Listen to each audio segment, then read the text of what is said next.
Anita van Rooyen from Confidence Hackers. I'm not going to spend a whole lot of time because I don't have a lot of time. There is a ticking time bomb right here on screen that you can't see. But welcome today to this 4 p.m. Thursday. I'm going to give you a round of applause for just being here at 4 p.m. on a Thursday.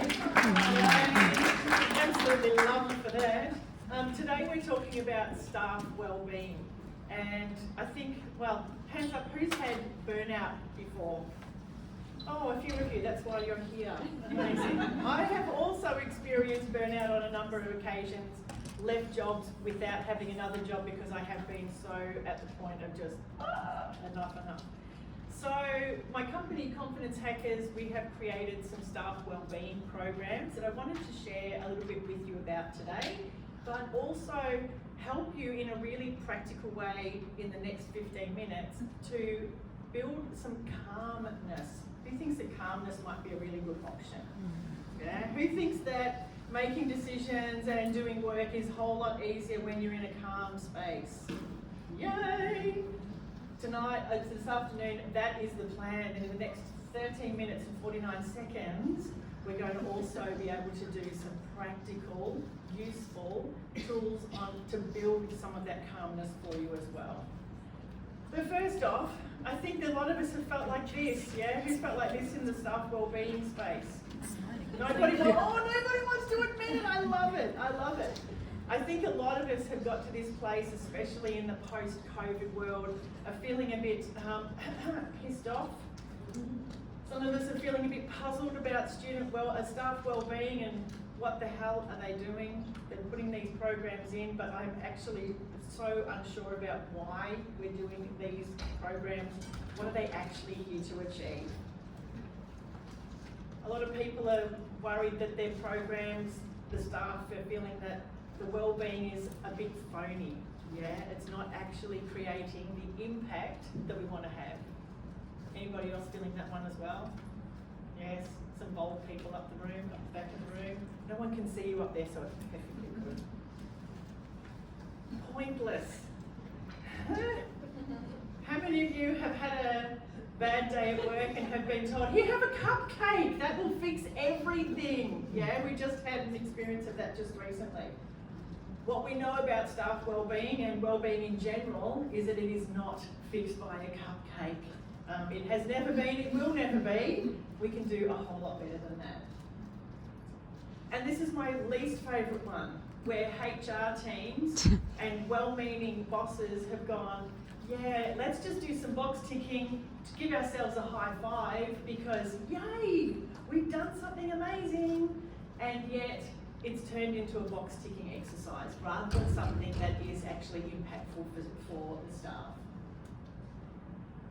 So we as Confidence Hackers, we look at things differently. That is very much what we do. We look at things differently and we start looking at the what ifs. What if staff wellbeing could have a whole lot of different P's about it? What if staff wellbeing could be proactive so that we didn't have to wait until staff were ready to quit? If staff weren't waking up every morning with that lump in their stomach, that I have known that feeling before, that feeling where you wake up and you're going, am I sick enough to stay at home today? Yeah. Am I sick enough to call in sick? My well-being, I'll give some nodding heads, is my well-being, am I at that point where I can say, enough? Yeah. How can we do stuff that's proactive? How can we look after our staff in a preventative way to prevent them getting to that place of burnout? How do we do that? How do we create programs and wellbeing for staff that has a positive impact that actually lasts? It's not the sugar hit of a cupcake or a donut, but something that's actually lasting, something that we can reuse and something that we can take on in our own personal lives. Because who thinks your personal life impacts your work life and your work life impacts your personal life? Yeah? Imagine if we did staff wellbeing programs that actually had a positive impact on your home life as well. Who thinks that would be helpful? Yes, please. And of course, we want it to be, I tried to make this into a P, best practice. Confidence Hackers student wellbeing programs for international students are just about to be announced by the federal government as best practice, 2 of our programs.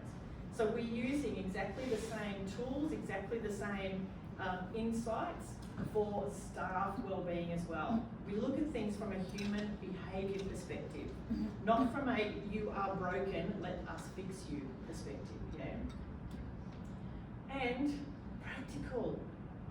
Who would love to have wellbeing tools that are actually practical and useful, yeah? Yes, please! Amazing. Well, you're in luck because that is exactly what we're going to do right now.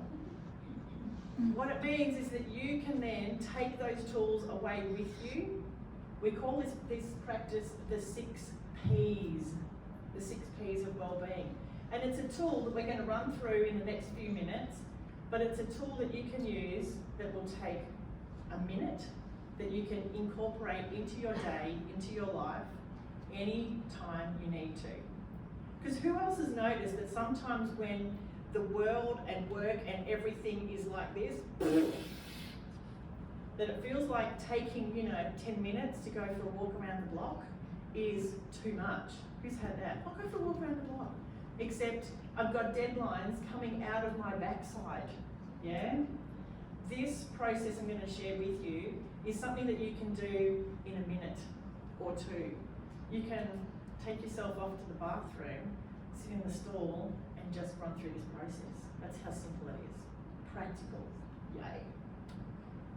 And the last one will give you phenomenal results. Who likes good results on wellbeing?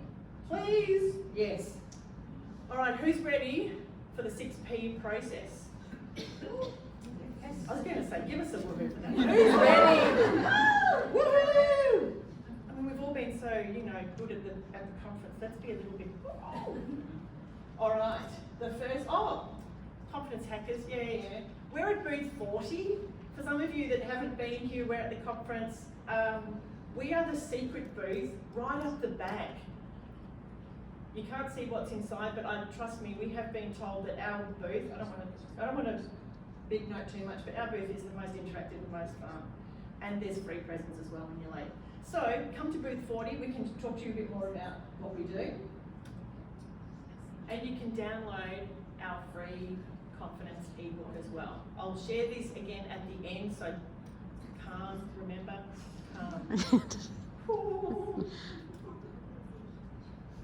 We have full day, half day staff wellbeing programs, including one that has been endorsed by Monash University. So if you are looking for premium staff wellbeing, we've got a Monash endorsed program. We also have some other half day, full day and 2-day programs, as well as our PD retreat. Professional development retreat. How can this be? Wellbeing and professional development.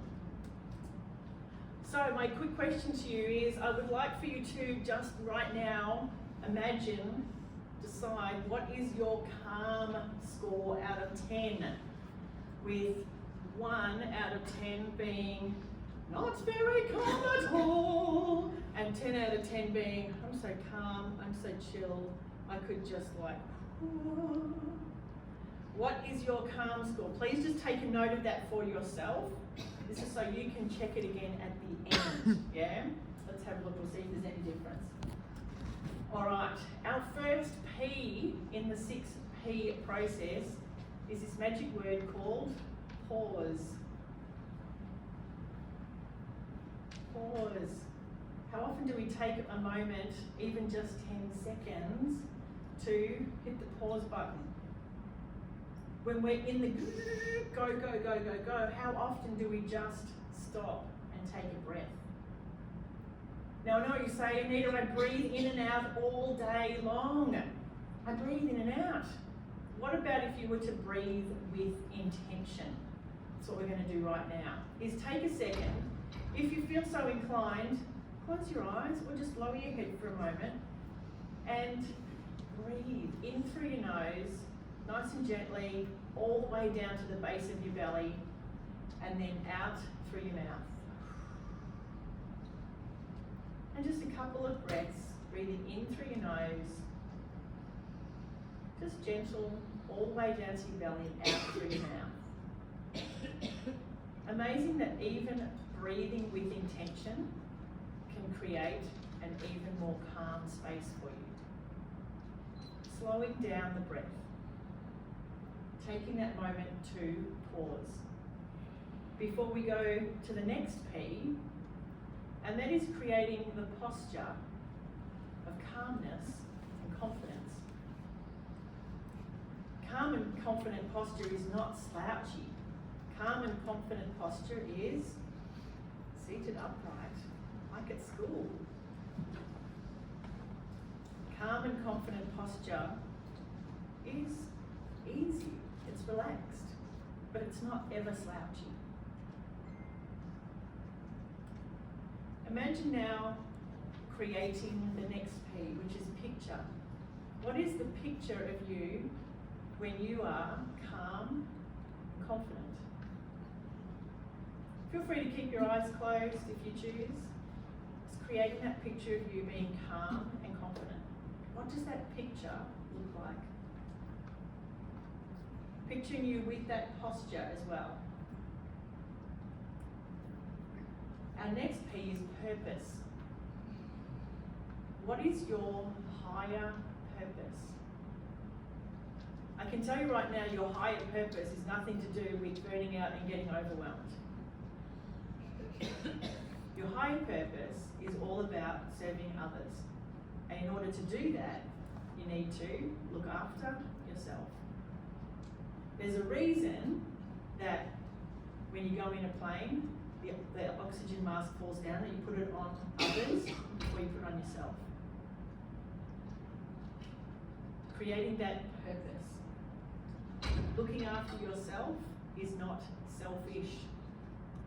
There's a space that we call functional selfishness. Looking after yourself so that you can look after others even better. When you are calm and confident, your productivity soars. Everything improves. So connecting to your purpose. And then bring that space of confidence and calmness into the present moment. Into the present moment. Because we can't control the future, we can't control the past.